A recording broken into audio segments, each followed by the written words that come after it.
You're the owner of a small business, which means you're also the tech guy, and HR, and personal assistant, and head honcho, and intern. You could use another pair of hands, like the experts you'll find at Verizon Small Business Days, April 21st through 27th. Get a free tech check, special deals, and more. Call 1-800-483-4428 or visit verizon.com/smallbusiness to book your appointment. Verizon Business.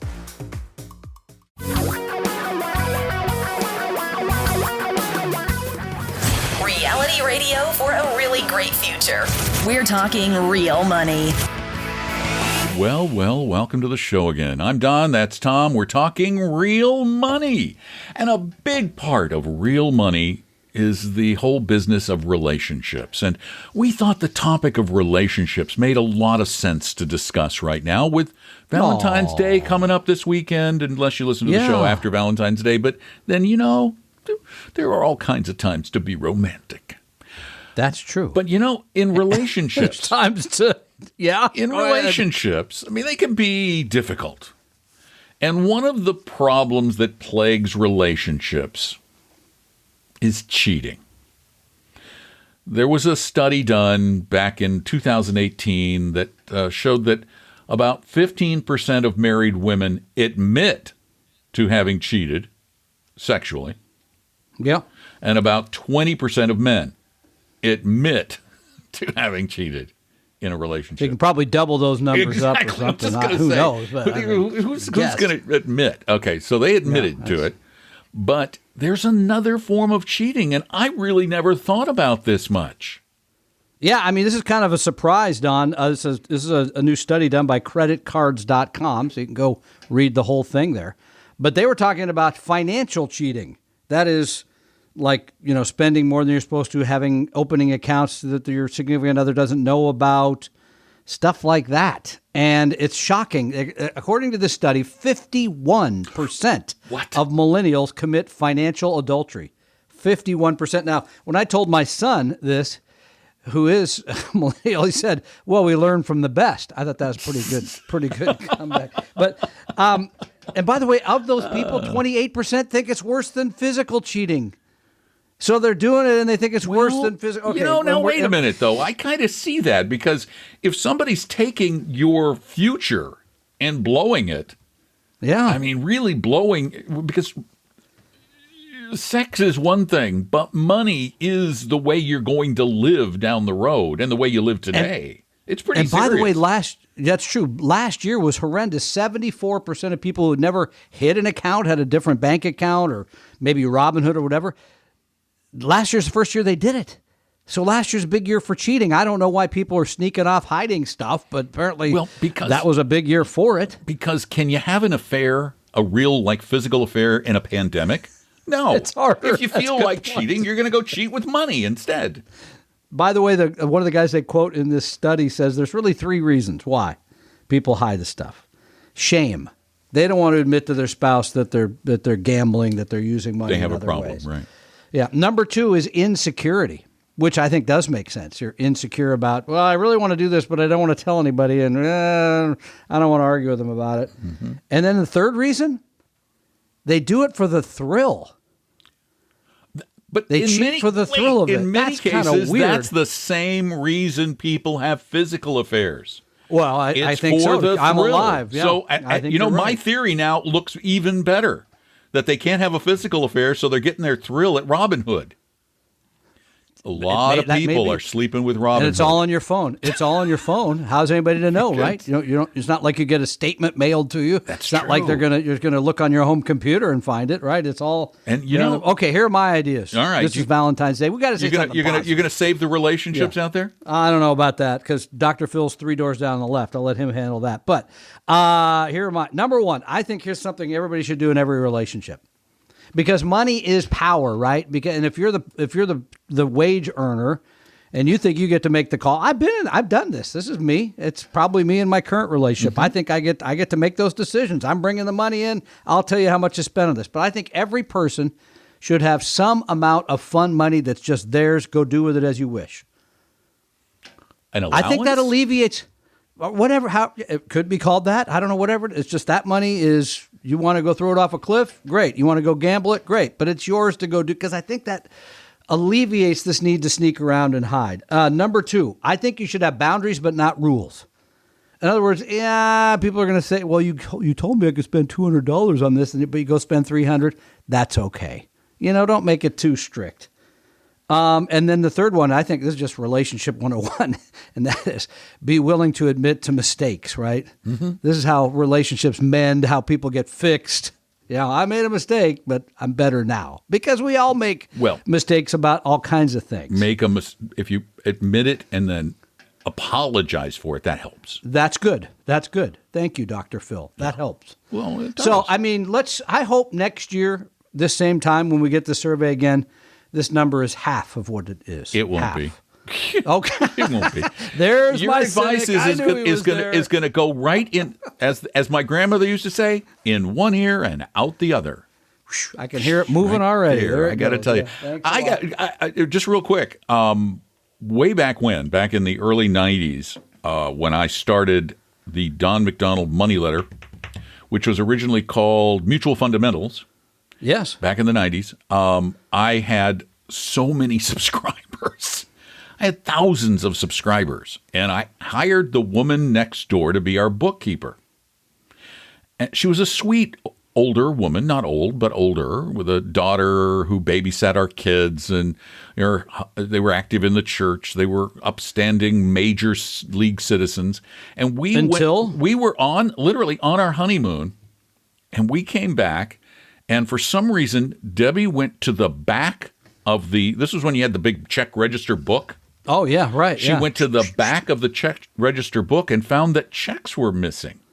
She was pulling them from the back so you wouldn't see that they were headed out. Exactly. And she had stolen. That's done. That's an old trick, yeah. $10,000 from us. Yeah. Signing my name with a, it didn't even look like my Banks awful scroll. They don't even look at that stuff. Come on. And it turned out that she had huge bank accounts she was hiding from her husband.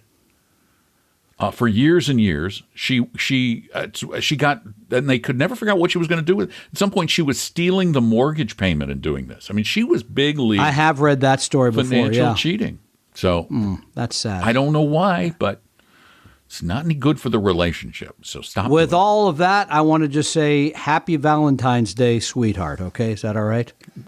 Which one? I'm just going to leave it at that. You got to make the call on your own. All right. 855-935-TALK is our number. Give us a call with your questions at that number, 24 hours a day, 7 days a week. Or you can call us on the show on Saturdays for a direct conversation. You can also go to talkingrealmoney.com, and then you can leave us your question right there on the button. There's a button with a mic. Just hit it. Do like this guy did. Hi, Don and Tom. So my question is regarding VTWAX, the single total world fund at Vanguard, versus VTSAX, which is the Vanguard U.S. total stock market, in combination with the VTIAX, which is the Vanguard total international stock index fund.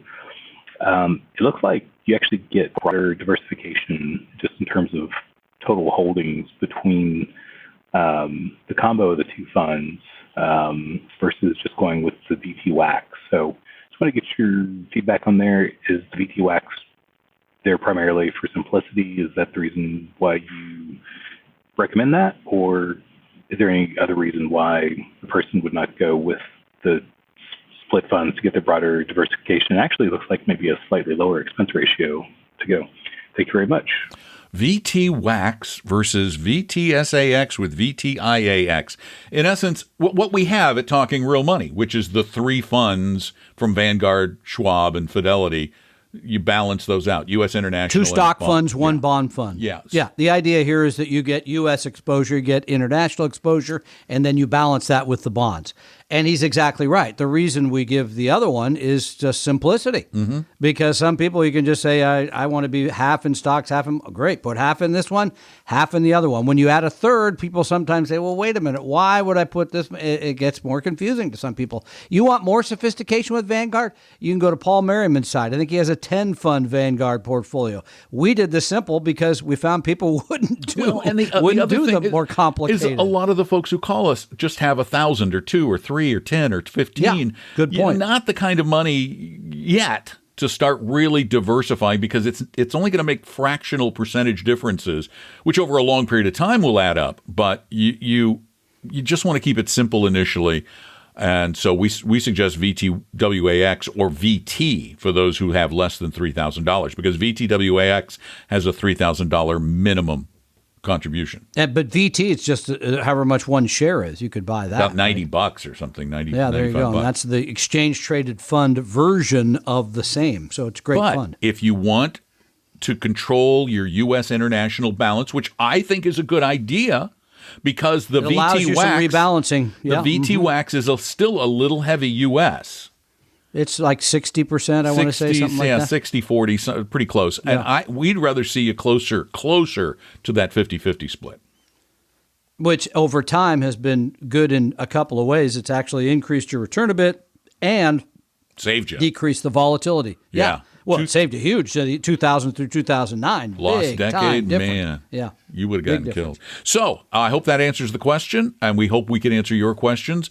Call them in at 855-935-TALK or send them in at talkingrealmoney.com on the contact form. And please sign up. If you're listening to this podcast over Valentine's Day weekend, next week is Retire Meet on Saturday, February 20th. We're going to be getting together online with hundreds of our friends around the world to educate you about retiring.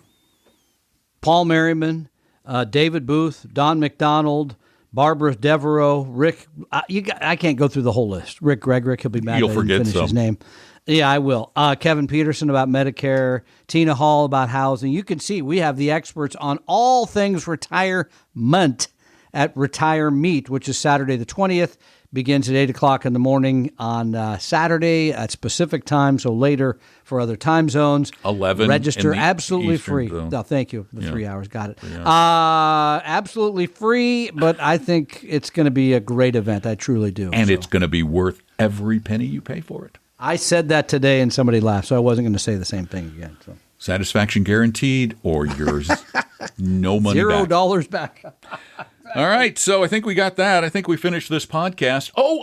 Just everybody, sometime next week, I think probably Friday, Wednesday or Friday, I will be making another appearance on the Stacking Benjamins podcast.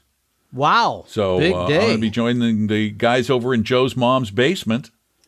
Wow, I haven't been to Joe's mom's basement for a while. Pandemic days, go in the basement, it's or not? Joe's mom's basement. Come on. Okay. So no germ would dare cross her threshold. That's a good point. Happen. Yeah. She'd whack it with an iron skillet. And you'll find it wherever better podcasts are sold. Everywhere. I mean, that podcast is huge. Yeah, they are huge. Yeah. We're not nearly as big. We're only like 178 in the investment But we're working harder at it every single day. We're 178, but we work harder. All right, thanks for listening. I'm Don, that's Tom. Have a great one. We'll talk to you soon. Talking Real Money. We hope you realize that the information provided on Talking Real Money is for educational and hopefully enjoyable purposes only. Providing personalized financial planning or investing advice takes time, so please consult with a really good fee-only fiduciary investment, tax, or legal advisor. We know a good one. Investing must always involve risk. In other words, you can and probably will lose money at times. Also, as much as you want it, no one can accurately, consistently predict the future.